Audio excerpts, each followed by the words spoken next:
X, No Love NT, or Warner Records X, No Love NT. Okay. So when did the Warner deal come together? Warner deal came, the first single we dropped was Camelot. So before Camelot, you signed to Warner. So you went all this way with all this success with nobody. You know, United Masters is really more of just a support. I look at it as not like a real label, more of just like a support system. Why sign to a major label at that point? You were the arrow. So boom, it's simple. When I was with Steve Stout at United Masters, I took it. Everybody was offering me $3 million, but I wouldn't own my music. I wouldn't have any creative control. So I was like, you know what? I don't want that. I'd rather take a pay cut. I'd take $250K, which is what I took. I signed. I got a $150,000 bonus or $100,000 bonus. Pocketed that, put that in a bank. I saved it. Only spent money on like a Sprinter. But when I signed, I never signed. I signed physically, and then as a juvenile, you're supposed to go to court and sign as well. I was stalling out going to court because I didn't know if it was final with me. But they had already gave me the money and whatnot and everything. And through the process of that, I feel like Steve Stout, he kind of low-key don't fuck with me for it. But I feel like at the end of the day, it's business. You know what I'm saying? It would be business just like on his end. It was business on my end, but at the same time, you can't really say like I was wrong, because if you sign something you ain't took it to court yet, I'm not gonna give you your bread until you sign in court. But long story short, I signed, but I didn't really sign in court, and I stayed hot for like 6 to 7 months. And I technically wasn't signed to a label. I was technically still independent. And labels were still calling every day. They were calling every single day trying to get a deal worked out. And we worked out a deal with Warner. It was like, throughout the deal, I'm going to make $8 million. I'm going to get my own label. I'm going to own my masters. And I'm going to have creative control. So I said, why the fuck not? That's the deal I wanted. You know what I'm saying? I own my music. I get 8 M's out of the whole process. I get my own label where I get a budget and I can sign artists. And I get creative control. I can wake up today and say I want to drop right now. I get to drop. That shit was a win. And I feel like they couldn't offer me that, which is, you know what I'm saying, nothing wrong with them, nothing wrong with that. You mean that Masters could offer? Yeah, they couldn't offer that because they didn't have the money for that. They didn't have, you know what I'm saying, nothing wrong with it, but you know what I'm saying, I just had to do what was best for me in that situation. Yeah. And I mean, with this new deal, Camelot actually peaked at number 37 on the U.S. charts. So that's your second top 40 hit. So now you're on the charts twice. Yeah. What really changed once you're under Warner? A lot more people to contact about this or that, but reduced to just standing around. Really. I still feel like it's a lot on me. If I'm being honest, if I'm being 100% honest, I still don't feel like no disrespect to Warner, but I still don't feel like I just got the biggest fucking bag behind me or something like that, you know? I still feel like a lot of the songs that actually worked were songs that I hit them on Monday and said, I want this to drop Friday with no budget behind it, no nothing, and just drop it. And it did what it did, it went explosive. And sometimes it's like this with a label, man. It's records that they love, and once they love it, that's what they want to put something behind it. But when it's certain records that you love, and you try to get them to love it the same, it's like they don't love it if they don't see the vision. So certain things, they didn't love it because they didn't see the vision, and I put it out anyway, and it did tremendous numbers, and it was like, now they scrambling like, oh, let's put this on playlist, let's do this, let's do that. And I'm like, yeah, motherfucker, I told you it was one of the ones already. And like, so I just feel like there's like the only thing I don't mess with as far as like the label shit is just being like, listen, man, when I tell y'all I got something here, we got it. I'm a recruit regardless. Every paycheck y'all done gave me, I don't recruit that cause I'm a hit maker, I'm gonna sell music, that's what I'm gonna do. But you know what I mean? It's understandable though. You got, you know, it's a whole roster. You got Sweetie over there. You got Wale. You got a lot of artists over there. So I can't get all the money, but honestly, I'm the biggest one at the label besides Bruno Mars. Yeah, I mean, just look at the numbers. Yeah, it is what it is. And then in December of that same year, 2019, you dropped your debut EP, Cottonwood. Cottonwood, which I owed Steve Stout. Taking it the fuck away from they me. were trying to sue me or whatnot because I did what I did. Which legally they couldn't sue me anyway because it was their fault. But because you were underage. Yeah, I was. Isn't that how Lil Pump got out of his deal? I think he did. Yeah, because he signed a deal underage and you got basically just skirted out of the deal because he was underage. Yeah. And throughout that process,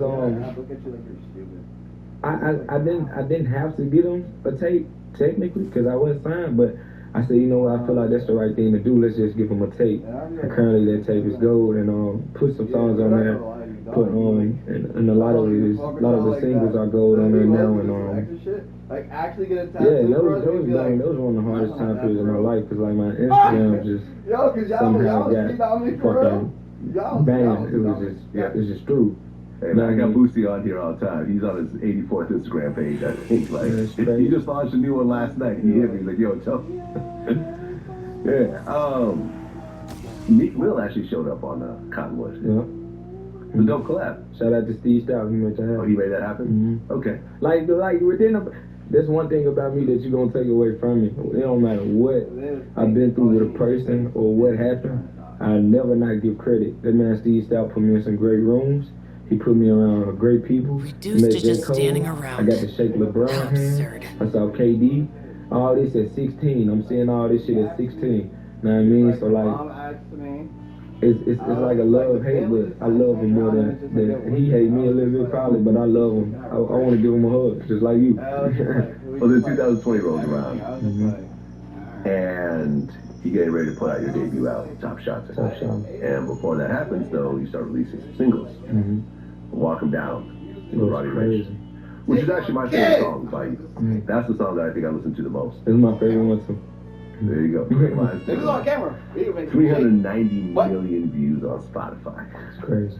If you're not willing to do it on camera, I'm not counting the Apple streaming numbers. I'm not even looking at YouTube right now. I'm looking at almost 500 million views on just Spotify. And I feel like what a lot of people don't understand, there was in 2 years in. I'm only 3 years in. And I think what's dope about that record is that usually when you get Roddy Ricch, you got, people try to get him to do the hook.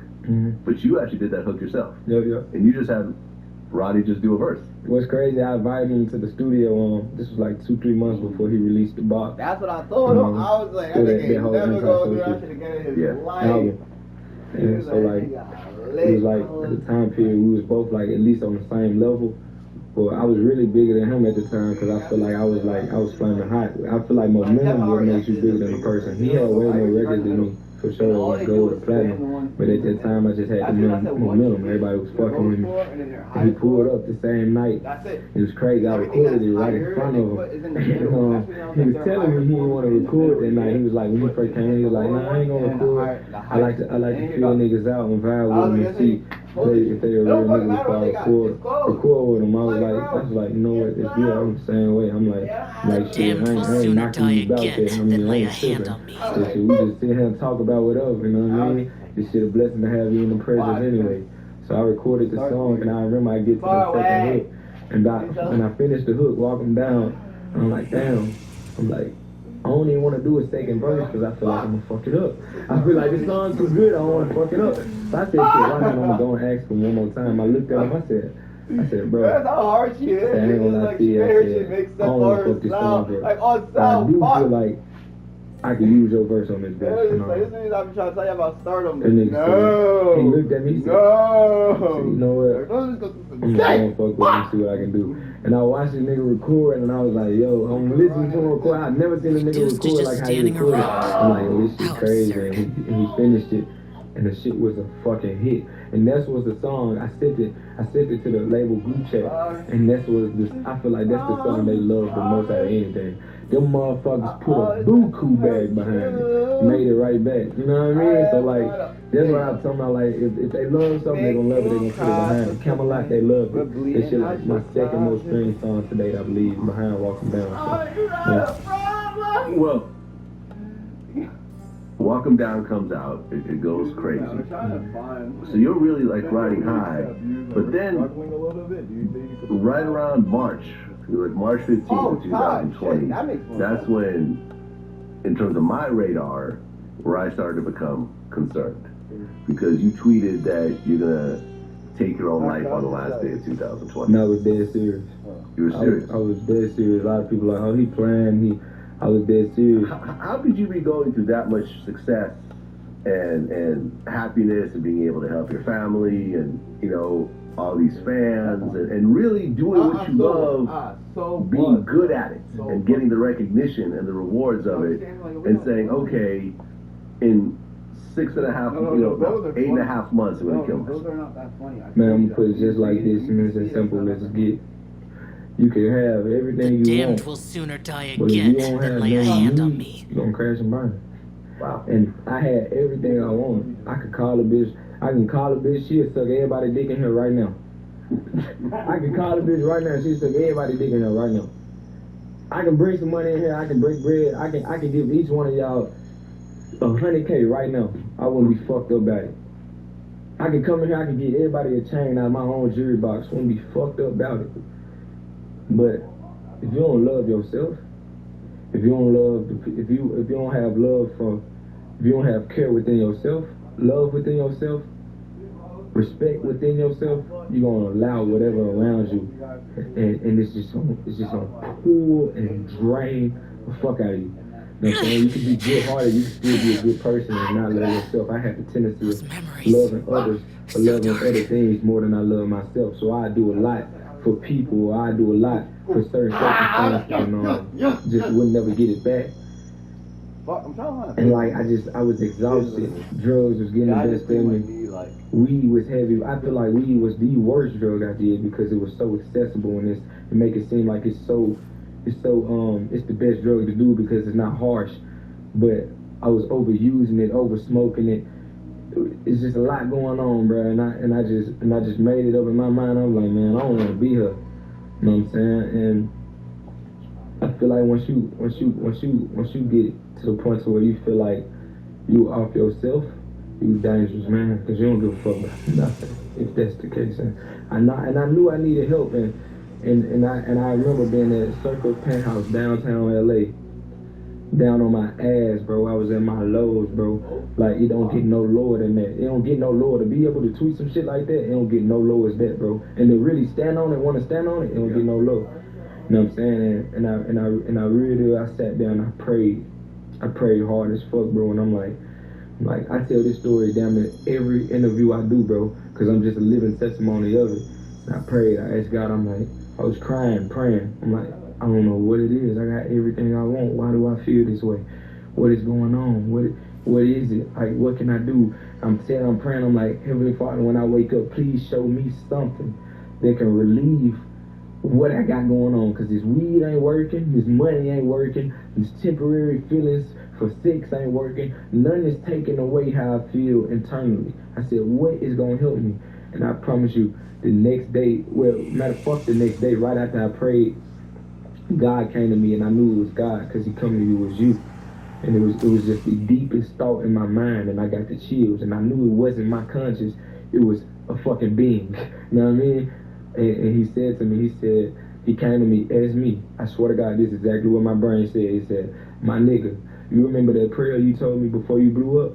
And it was like, you remember the prayer you said that you want to get into this industry, this negative ass industry, to be able to make a positive outlook and change it for the better.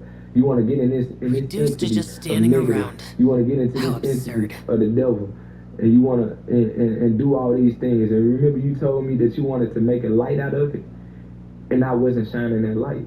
What was I doing positive? You just listed a whole list of shit of me just bullshitting. And that's why I said when I was 16 and 17, I lost touch of God. I lost touch with God. I wasn't praying every night. I wasn't being grateful. I had nigga, do you know how big walking down is? Do you know, like, I got hits, I'm still making hits, but do you know how bad I want another walking down hit just off the simple fact, not because I want money in my pocket, but I just want to be grateful for it, because I felt I wasn't grateful for that shit. I was going through the worst time of my life. I got a song that did 30 million in a month. I'm looking at that shit and going back and feeling like shit. Man, nah, I want to be grateful for my next hit like that. So I was talking to God, and he was like, man, you ain't stood on what you said. You said you want to be able to be here to help and heal and shine a light. Well, you ain't doing it. What you doing? You ain't doing it. And the next morning, I made an oath. I said, you know what? I'm going to get back on my shit. And I promise you, I found meditation the next morning. And that shit, meditation stopped me from smoking. Meditation stopped me from hanging around niggas that ain't had shit going. Meditation changed my whole diet. I became a vegan. This was all in a week, bro. I was like, bro, it's God. You know what I'm saying? And I found out what balancement really was. See, prayer is you talking to God and asking God something. But meditation is him giving you the answer. And that's what I realized. Ever since then, I've been straight since, bro. Right, because was it in June that you had your Reduced your to first just child? standing around. That was another thing. I had a child on the way, and I felt like God give you what you need instead of what you want. I said, man, if I got a son on the way, I ain't gonna change nothing. I'm still be smoking. I'm still be gun heavy. I'm still hang around 100 niggas. Cause at the same time, you got it in your heart. My son not gonna be a bitch. I want my son to be gangster like.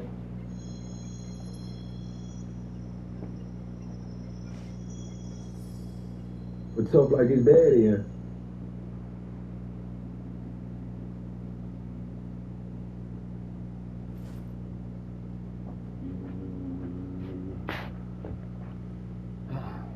Black.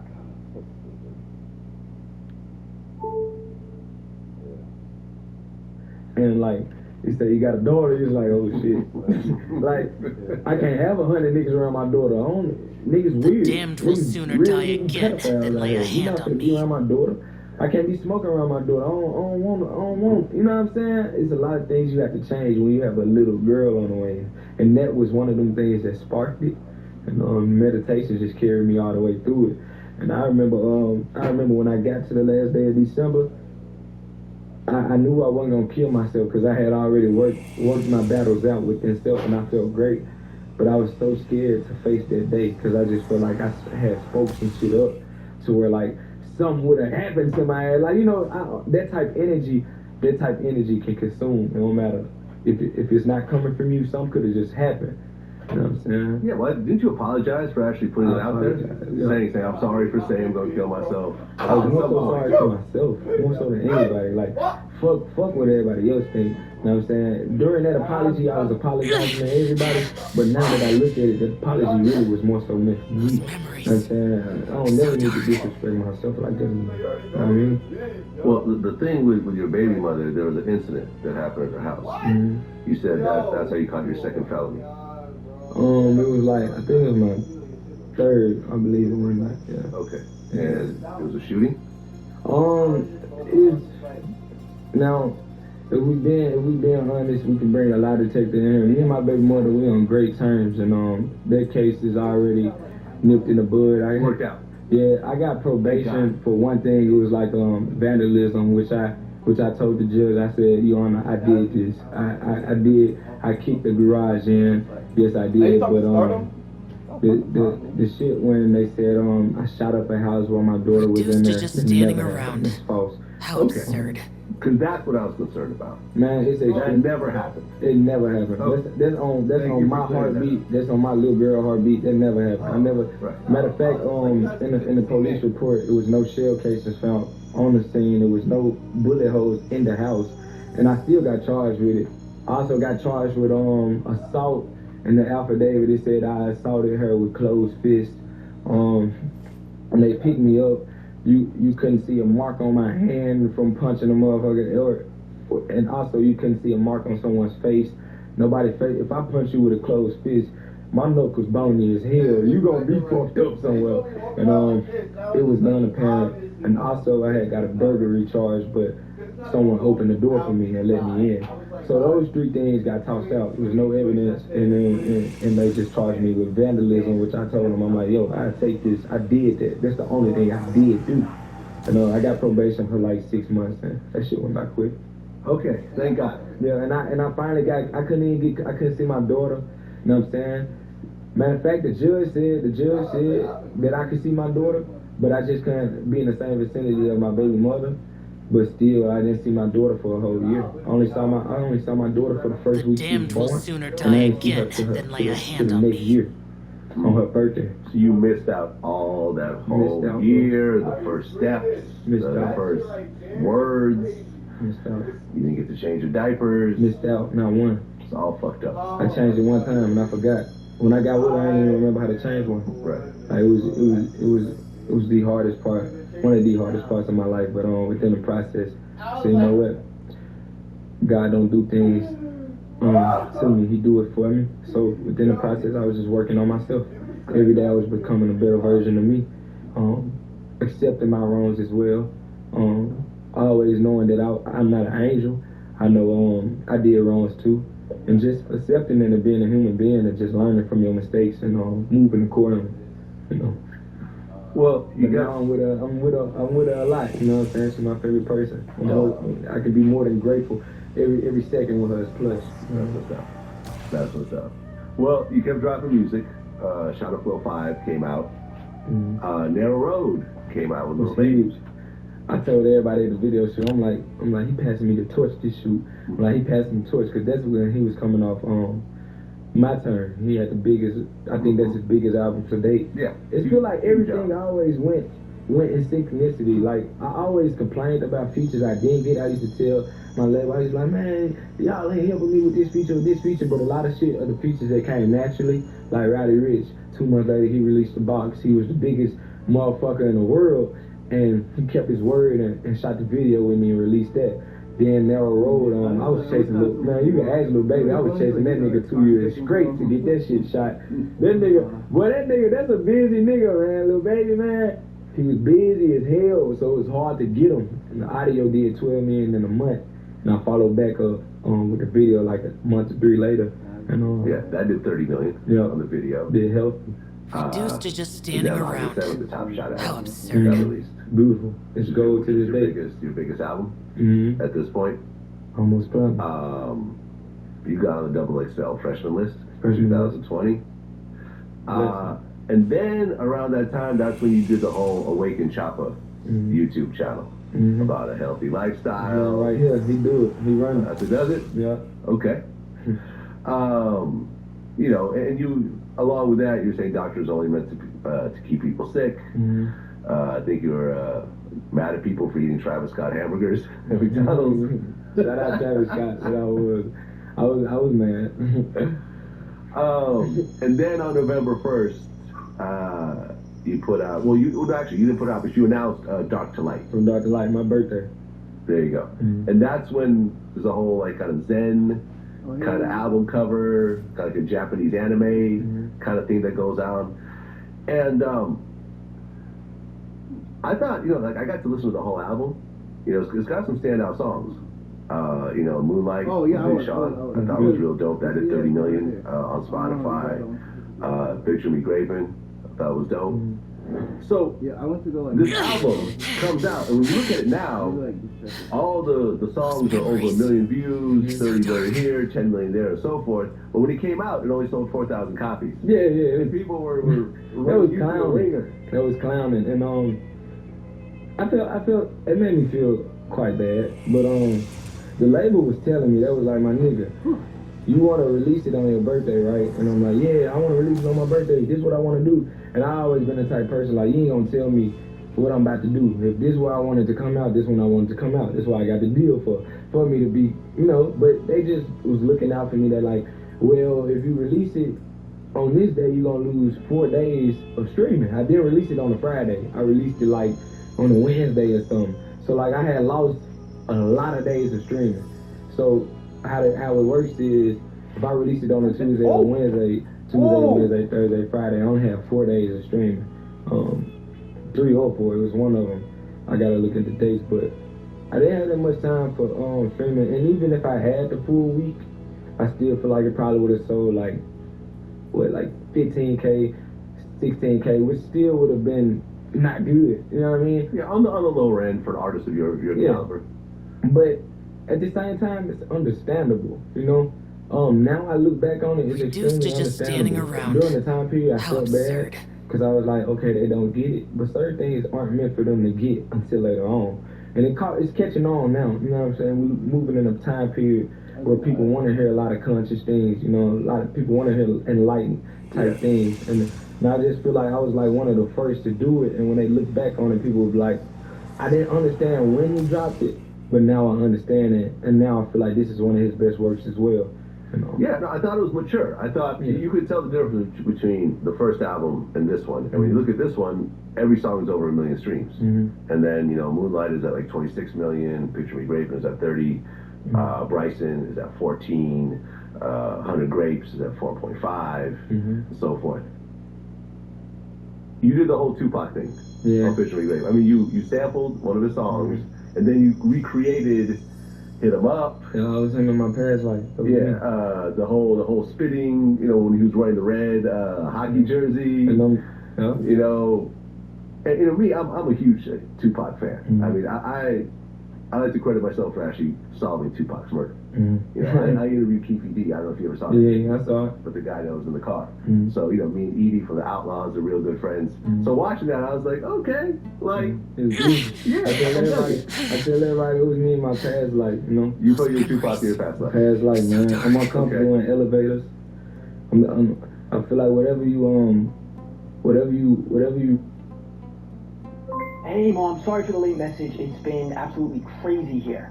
And this morning I went for a run on Cairo Beach and saw the most insane sunrise. I sent some photos. And then this afternoon we worked on another Black Hawk. My new unit is amazing. I'm learning a ton. And guess what? You called it. I'm going surfing on Sunday. And we're going to... Alright, yeah, cool. Be right there. I gotta go. I'll see you next week. I love you. Learn how you can be all you can be at GoArmy.com.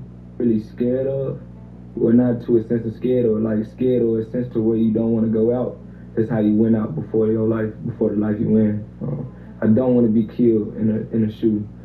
I don't want to die by a gun. Reduced to just standing around. Every time I get in an elevator, I get this crazy type paranoia. It'd be weird.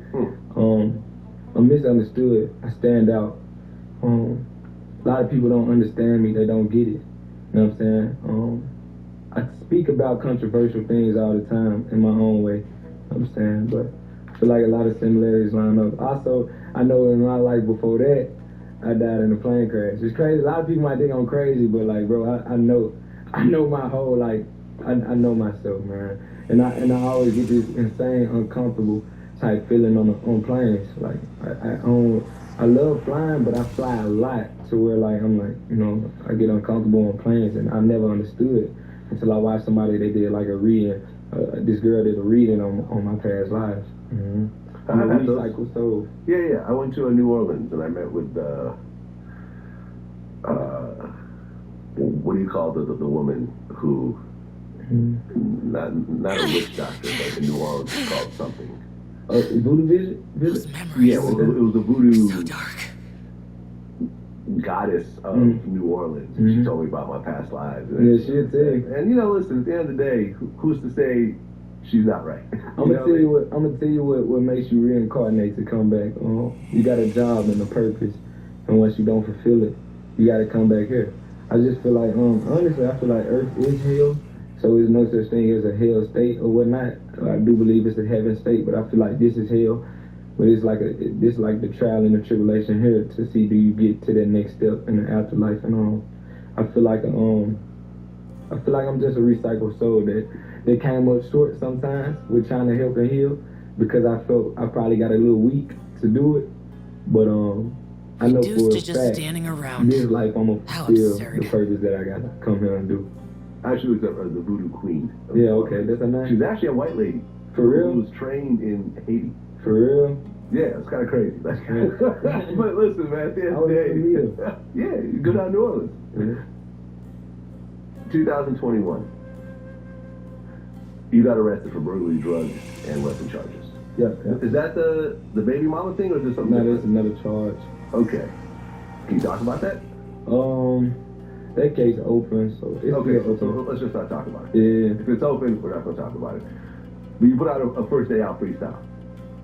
Yeah. On the Spot of God beatbox. That shit went crazy. Yep. That shit went dumb. So you actually licensed the song? Because it's actually on Spotify, right? Mm-hmm. You actually had a license. Yeah, they made it to where it's like a remix, and I still perform it in my show. You know what I'm saying? Shout out to them that they did that. I guess they saying Damned how will crazy sooner it was die going again dumb, than man. lay a hand on me. They was like, yo, Let's put it on all platforms, send me the session. I'm gonna put your verse at the beginning and spot him. He did like 6 of them. I think he did one with the baby, Polo G and all that stuff. And they had a good little run with that. It was actually smart, real smart marketing. Pooh Shiesty was on one. So they had like 5. Huh? Like that free Pooh Shiesty? Yeah, from the same city. Yeah. We made a song before the world even knew who we was. We made a song. We just play games, video games, GTA. Be on the game all night. Yeah, but he's a dope artist. I hope he gets out early. So. Well, but then in May of 2021, I guess you and your crew got into it with some guys at the beach. Yeah. In Santa Monica, actually, out here. Yeah, Santa Monica. Anything happened with that, or? Nah. Nothing happened. Just a regular fight. It's a regular fight. But I got clowned for getting hit. You know what I'm saying? You got hit? Yeah, I got hit in my face a little bit. I feel like you're supposed to get hit in a fight sometimes. Yeah. But it was clown that I got punched. Okay, well, what was the fight over? Man, I was simply walking, being a human being, and he asked for a picture. I ain't even hear him. Asked me for a picture, and when he was riding off on a little scooter, he said, why you acting scared? Why you being a bitch or something? And he pulled off. And then my nigga to my left was like, you heard him? I said, what he say? And he told me. And so I get to walking and I get to running towards him. I'm like, hey yo. I'm like, yeah. I'm like, what's that shit you said? And he come back and we meet up face to face, and I'm just asking, I'm like, what's up? I'm just asking what he was saying, like, you know what I'm saying? I'm a human at the end of the day, bro. You can't be saying stuff like that. Sometimes, first and foremost, I didn't hear you. I didn't even hear you ask for a picture. And, after that, things just escalated. I ran up on him, he threw a punch, and then we whooped his ass, and that was about it. I mean, we're all humans at the end of the day, but you and I are financial targets. Yeah. You see what I'm saying? Like, everyone in this room, we're all equal, but if a fight happens, you and I are going to get sued. Yeah. Not everyone else in this room. For sure. Because we're the ones that can actually, like, we got the bag. Yeah. And we become targets, and we can't act like a regular human because the blame will always be put on us. Always. Did you start to realize that around that time? I never been sued for like, I've had plenty of situations, like. Not yet. Yeah, Not yet. You're still very young in this process. I'm trying to work on myself. I've had a bunch of lawsuits, boy. All types of shit. Let me tell you, people sue me for the dumbest shit. Like, it just comes to territory. I'm getting sued for something currently because I jumped in the crowd at my show. See what I'm saying? Yeah, and somebody see how I just guessed that? Just dumb shit. But like never for an altercation, because I feel like I don't ever just fight somebody that'll go to the police. But in the future, I'm trying to learn how to deal and cope with just getting mad and blacking out, because I got extremely bad temper since being young, and I don't. When I get to that point, it's just dead with me, and I just black out. Like, I really don't see that. I just see back, and I just shake back from it, and they be like, man, you fucked them up, or you did this and that, and I don't realize, because I get there, and it's like an adrenaline rush or a high, and it's just something just take over, and I just. Well, hopefully you can figure this out about yourself before you take a big financial loss. Because at the end of the day, like look at the Mike Tyson situation. This dude was harassing him on that plane, bothering the fuck out of him. And I've interviewed Tyson. Tyson got upset with me at one point during the interview, but I'm like, I'm legitimately scared right now. You know what I'm saying? I'm like, my security ain't gonna make it in this ring fast enough. Like, we're in a boxing ring doing an interview. Here you are, this multimillionaire, and reduced to it seems just like you've standing always been around. attracted to How absurd. the guys that are still in the streets to a certain degree. Do you think that's a fair statement? You think I'm attracted to them? Well, not attracted to them, but I mean, you like having them around. You're friends with them. You think I like having them around? I'm just asking. You think I'm funny? What do you think? You think I like having them around? You just spoke nicely about kids, so I just... Yeah, I don't know who these guys are. When you talk, what do you say about me? I'm in the street, wherever I am, right? But those guys are the guys that when I'm, whoever I am, is a nobody. I mean, those are the guys that live in the same building with me. They give my mother salt for sugar if they need some milk. They're the same guys. Tyson's a scary guy. Yeah. And this dude still harassed the fuck out of him to the point where Tyson had to whoop his ass. Yeah. And now the guy's suing him over some shit that he started. Yeah. So this is all I'm saying as someone who's successful and young and has a temper, I hope that you could psychologically figure it out, because spending all this time and effort to make this money only to have to give it to someone else is a terrible situation. You know what I'm saying? And I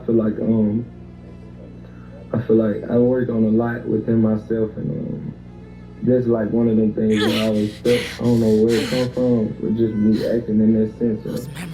But this time I got to control it, you know what I'm saying? I already had somebody sue me for shit behind a gun before, so like that was a huge loss.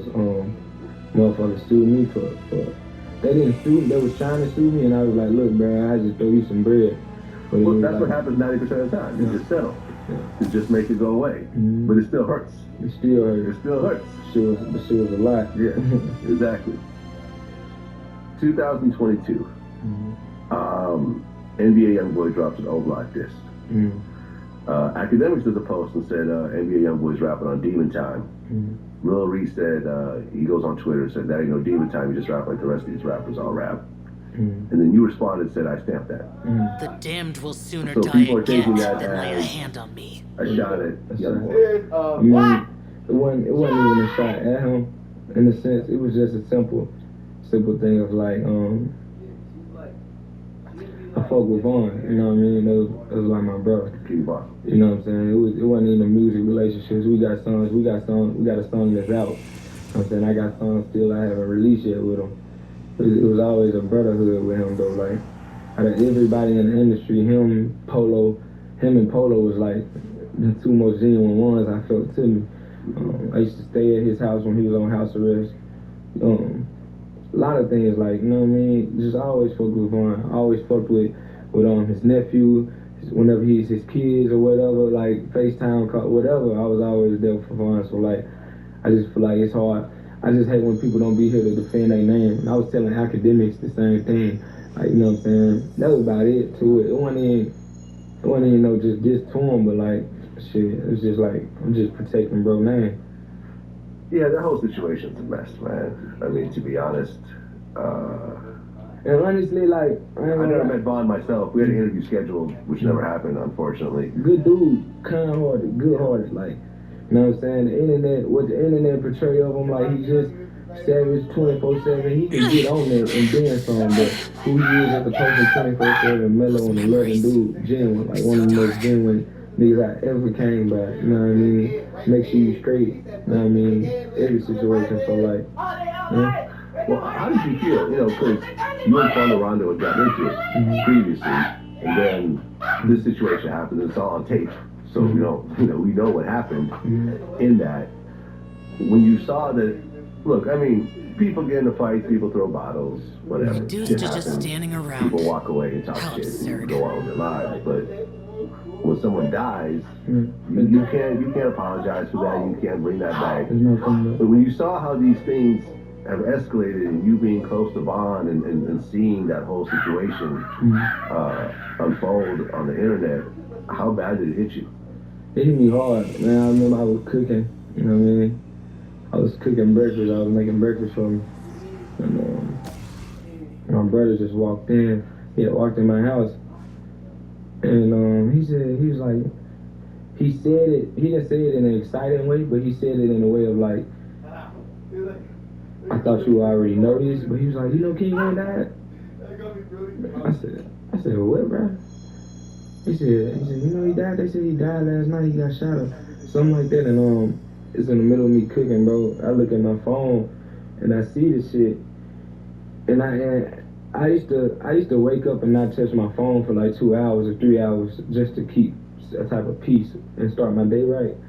So when I looked at it, it just hit me crazy. And I remember, boy, I dropped down to the floor, I started crying, and my pops and my brother, they looking at me like, my pops looking at my brother, he was like, you should never told him or whatever. Like, I was gonna find out anyway though, and they was just trying to comfort a nigga. The damned will sooner die again than lay a hand on me. It was just crazy. And yeah, it hit hard, man. It hit hard. But I was fucked up for a good week about that. Oh God. No, really sorry for your loss, man. No, I said, I never got to meet him, but I was a fan of his music. Yeah. And I felt like this was like the next young gangster rapper. For sure. That was like Potential making his mark. You see what I'm saying? He was like on his way to be that dude, and it just got cut short so quickly. Over, honestly, man. I mean, and I remember when I talked to to Track about it, his manager who got shot in the process. I was saying how similar the situation was to the Tupac murder in a certain way. You know what I mean? Here is two dudes that are kind of beefing in the same vicinity. One of them decides to get physical with the other, and the retaliation is a shooting. Reduced to just standing kind of around. crazy, right? Like, How it's the absurd. same scenario. And Vaughn is like the same type of artist, same type of guy. Like, it's the same guy must have had a plan, and the plan got to be probably bigger than we all know it is, because it's crazy how that scenario kind of fit with him. And he's really the Tupac of this generation, honestly. Just content, storytelling, creative-wise. And I say every time, I say it all the time, like, you can't even really blame Quando's side for doing what they do, because I know, like, on the same end, my niggas gonna do the same thing. My security aspect in the same way. Yeah. Like, if I'm getting jumped, like we got He two security wasn't room getting right jumped. here. Like, if something goes wrong, I expect them to protect me. You know what I mean? He wasn't getting jumped, but he was. Vaughn was fighting like he was jumping. Yeah. You know what I mean? Yeah, But you're right. It wasn't a jump. You're right. But like still, like I expect the same. Like if somebody walk up on me and I get hit and I stumble up and I can't catch myself and I'm getting my ass whooped, bro better do something, blow him down, jump in or whatever. So you gonna expect for your people to ride and defend you. I feel like that's not where it went wrong yet. I feel like that's not where it went wrong, and I feel like anybody that want to retaliate off this situation knows at the end of the day, dude that was with Quando was just doing what he was supposed to do to protect him as a brother. But you know what I'm saying, at the same time, it's just certain things you do that you ain't gonna come back from, and that's the dumbass cycle of the street. Yeah, I mean, the whole thing's a tragedy, because with Vaughn, was it Slutty got killed as well, his man, and then a couple other people got shot. Like two people got shot. It was, man, Vaughn had kids on the way. Like it's just sad on top of sad. It's crazy. Did the young boy take shots at you on Know Like I Know? Yeah, he did. When you heard that, what'd you think? It was funny. I mean, I feel like it's not serious when it hit the net. It's funny. I mean, it's just entertaining to me. Yeah. It was entertaining. Good song. Nice bars. Around that same time, you got into it with someone at the airport? yeah. Rental car place, yeah. What airport was it? Atlanta. It was in Atlanta. Airport. Are you seeing sort of a pattern at this point? Yeah. Of just fighting people in public? Yeah. It's just something I gotta. It just come to me, man. I look forward to one time. The time I did look forward, that was at the beach. Other times I was Damned will sooner die again than lay a hand on me. The boy, he really came to me and jumped at me. That's really why I swung. I wasn't even gonna swing on him. I was gonna keep walking and try to go on by my day, because my family was all the way at the other end. Did you have security with you that day? Nah, that was landing a little later. I was just really dolo and my folks was down there. So like we was on two different planes and I landed first. Yeah. That's how it happens. But niggas, I ain't gonna lie, they get dealt with, you know what I mean? Like, he was talking, I hit him in the mouth, his mouth was kind of swole out of the fact. He punched me and I fell, but I didn't. He knocked you out. Yeah, I didn't fall off a punch, But I feel like he got what he deserved, and I just kept it pushing. But after that, I vowed myself, I was like, bro, if I keep becoming a slave to a person's words, like I'm a slave to him, you know what I mean? I keep doing it. Yeah, so like, you just gotta move a different way. The one time I've had someone approach me on some bullshit was at an airport, actually, now that I think about it. It's weird. It's like, I guess because they know I was with my lady, and I think he was staring at her, Then we Reduced saw to me just walk up standing later. I think around. he got kind of jealous. How absurd. You know what I'm saying? So he like walked up to me and just started like kind of talking some shit lightweight, and she was like, "Let's go, come on, we're not engaged." That's good. That's good to have a lady like that. Exactly. So you dropped your third mixtape, Me Versus Me. Yeah. A lot of appearances on this one. Mm-hmm. That's beautiful. Follow G again, My man. G Herbo, My man. Moneybagg Yo, Yes. and Young Thug. Slap. When you heard about the Rico case, what'd you think? Unfortunate, off real. Cause I'm gonna let people know what they don't, what a lot of people don't understand. You know, you in this industry, bro. You can wake up, like I said. Those memories. If I wanted a bitch to come here and take everybody's dick, she'll do it right now. If I wanted to go make some money, I can do it. If I want to go eat what I want to eat, I can go eat it. But when all of that is just taken away in fucking morning time, unexpected, and not even a 2x4, man, that shit different. That shit gonna hit, man. And that's what I realized every time I sat in the cell. It made me more grateful for what I had, because you free. You can do anything. You can wake up and say, I want to go to Portugal somewhere or something. You can do it. You can do it. You got the money to do it. You got the passport to do it. You can do it. But you can't say, I want to go outside this jail. Like, and that's where it is. Oh yeah, no. I mean, the first time I got locked up, the first thing I thought was Reduced to that just hip hop standing has been around. lying to me all How these years. absurd. There's nothing fly about being in this cage right now. Like, yo, like I grew up watching NWA videos, and they're rapping out of jail cells, and it looks all cool, and you know, people brag about how much jail time they got. And when you're actually in a cell, especially like in a precinct with no bathroom, you gotta ask a damn cop, can you piss? Yeah. You just feel like a fucking animal at that point. Yeah, and his case is very unfortunate, man. Yeah, I'm vegan. I remember last time I got locked up, I'm like, yo, I need some vegan food. Nope, here's a bologna sandwich. And me gave me a hot dog. That bitch was 3 different colors, brown, red, and pink, with some beans and shit.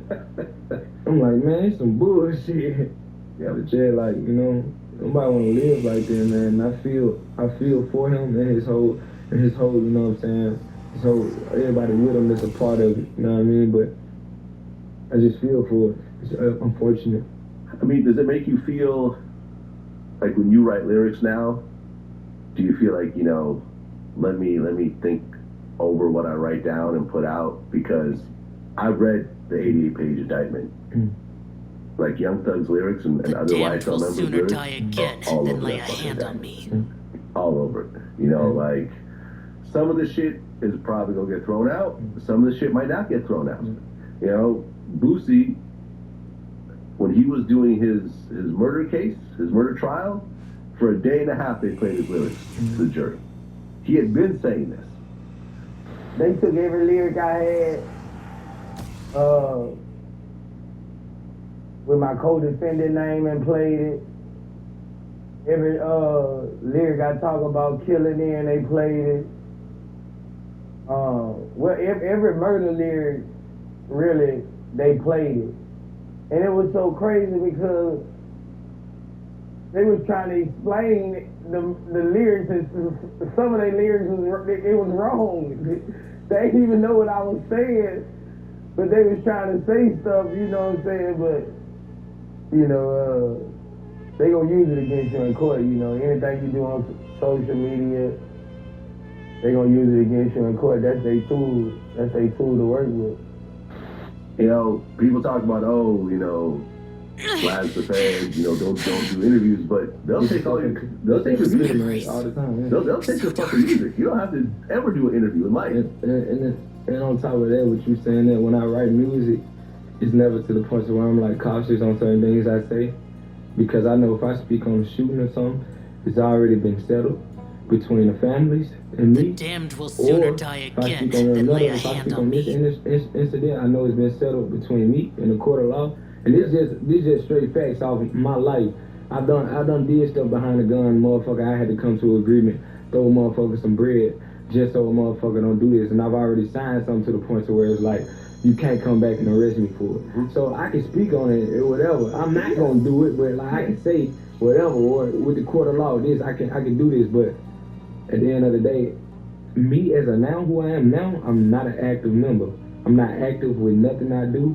If I rap about it, it's strictly entertainment. You can't say that I'm out here putting 20 on this nigga and getting him killed. I'm not doing that. For what?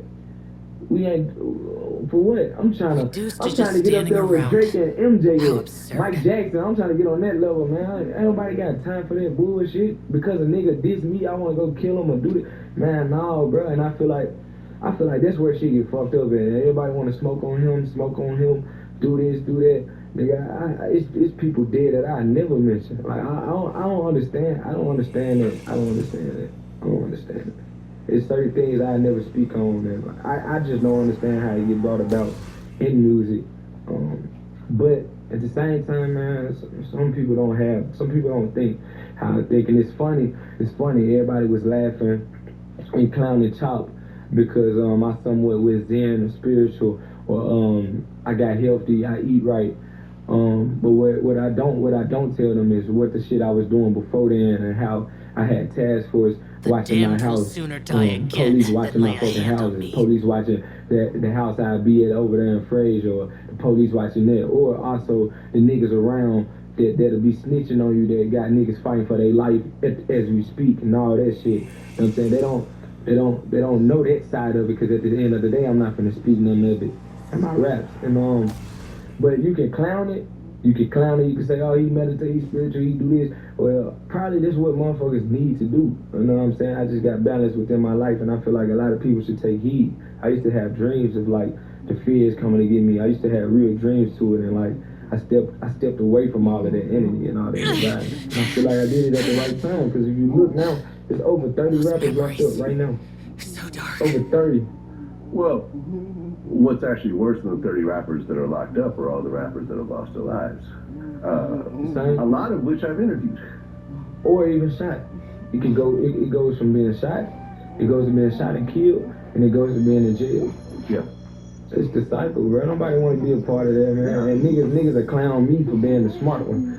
They clown Top for being the smart one and not want to be in that category. I don't want to be in that stereotype, bro. Yeah, no, look, I had 2 interviews with FPG Duck, and in both interviews, I'm trying to convince him to move out of Chicago. And in both interviews, he's arguing with me and saying that I don't know what I'm talking about. And he gets killed in Chicago in the most high-end tourist area of Chicago, the Gold Coast. Mo 3. I'm telling him that he should probably move out of Dallas. And he's like, oh, don't go chase me down in Dallas. I don't need security. So he got chased down and killed in Dallas. It's these, you know, me and Pop Smoke talked a couple days before he got killed about doing an interview. Me and G Money from Baton Rouge had an interview lined up, like, you know, that never happened.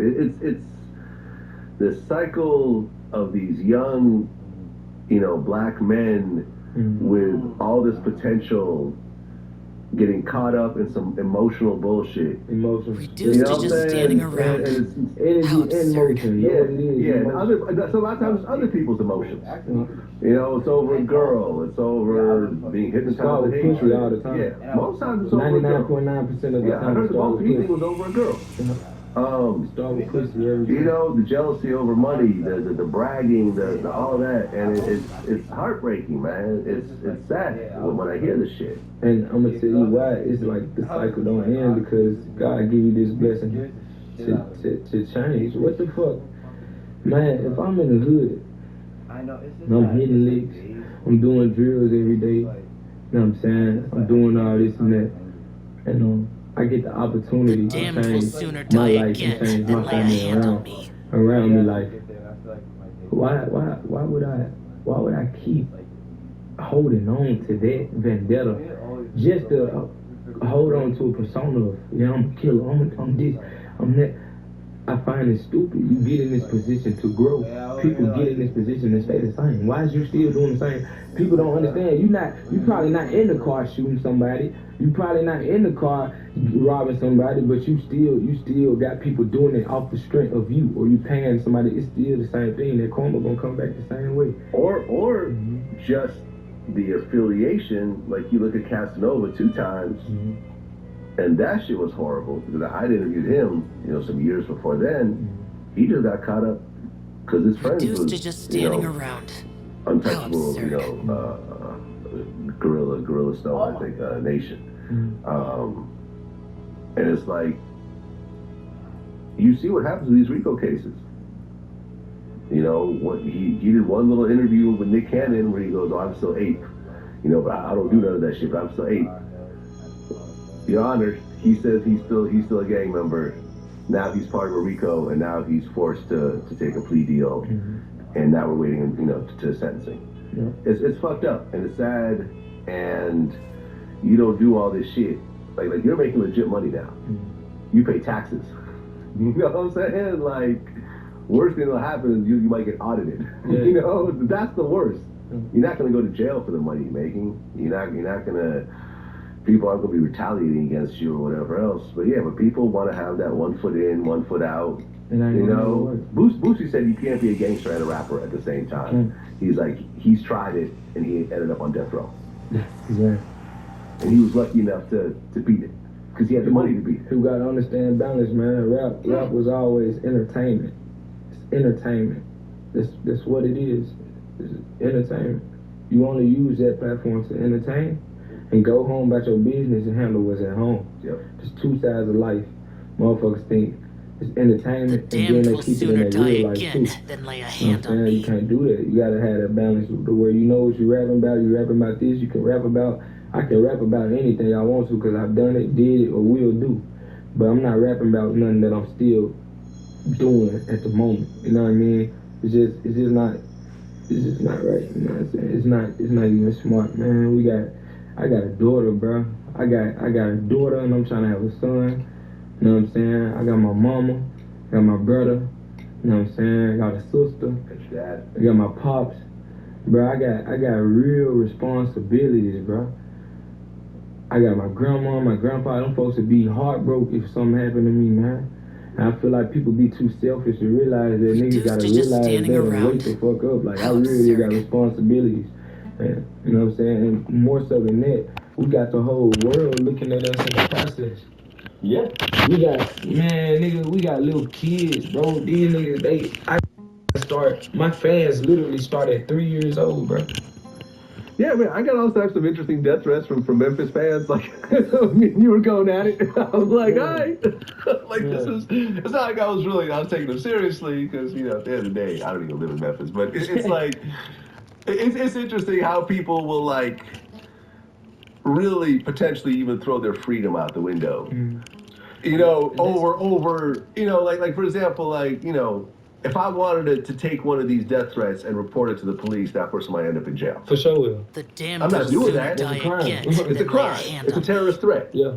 You know, you look at the person's page and they're sitting next to their car with their driver's license plate right there, like, you know, their Nissan Altima or whatever, like, talking about, I'm gonna kill you. Yeah. When you come to Memphis, you're dead. Like, you know, like, motherfucker, look at you right here. Like, you're really stupid. You can really do 10 You're really years fucking out dumb there. right now.